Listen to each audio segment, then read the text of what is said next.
ಅಹಿಂಸಾ ಪ್ರತಿಷ್ಠಾಯಾಂ ತತ್ಸನ್ನಿಧೋ ವೈರತ್ಯಾಗಃ. ನಮಸ್ತೆ. GSP ಯೋಗಶಾಲಾ 40 ದಿನದ ಅನುಷ್ಠಾನದ 15ನೇ ದಿನಕ್ಕೆ ಆತ್ಮೀಯವಾದ ಸ್ವಾಗತ. ಇತಿಹಾಸದಲ್ಲಿ ಪ್ರಮುಖವಾದ ಘಟ್ಟ ಅಂತಿದ್ರೆ ಕಳಿಂಗ ಯುದ್ಧ.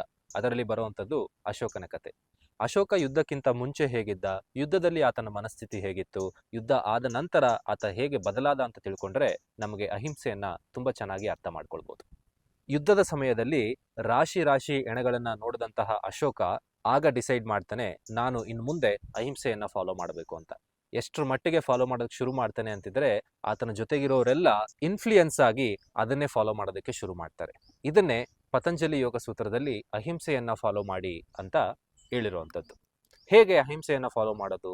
ಶಾರೀರಿಕವಾಗಿ ನಾವು ಒಬ್ಬರಿಗೆ ಹಿಂಸೆಯನ್ನ ಕೊಡದೇ ಇರುವಂಥದ್ದು, ಮಾನಸಿಕವಾಗಿ ಮತ್ತೊಬ್ಬರಿಗೆ ನಾವು ಹರ್ಟ್ ಮಾಡದೇ ಇರುವಂಥದ್ದು, ಮಾತಿನ ಮೂಲಕನೂ ಕೂಡ ಇನ್ನೊಬ್ಬರಿಗೆ ನೋಯಿಸದೇ ಇರುವಂಥದ್ದು. ಇದನ್ನ ನಾವು ಅನುಷ್ಠಾನ ತರದಕ್ಕಾದ್ರೆ ನಮ್ಮ ಲೈಫಲ್ಲೂ ಸಹ ಪೀಸ್ ಆಫ್ ಮೈಂಡ್ ಹೆಚ್ಚಾಗುತ್ತೆ. ನಮ್ಮ ಪ್ರಭಾವಳಿ ವೈಬ್ಸ್ ಅಂತ ಏನ್ ಕರಿತೀವಿ ಅದು ಕೂಡ ಹೆಚ್ಚಿಗೆನೆ ಇರುತ್ತೆ. ಹೌದು, ಕರೆಕ್ಟ್.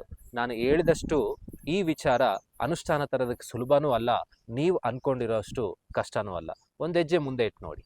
ಮುಂದಿನ ವಿಡಿಯೋದಲ್ಲಿ ಭೇಟಿಯಾಗೋ ತನಕ ಪ್ರಣಾಮಗಳು.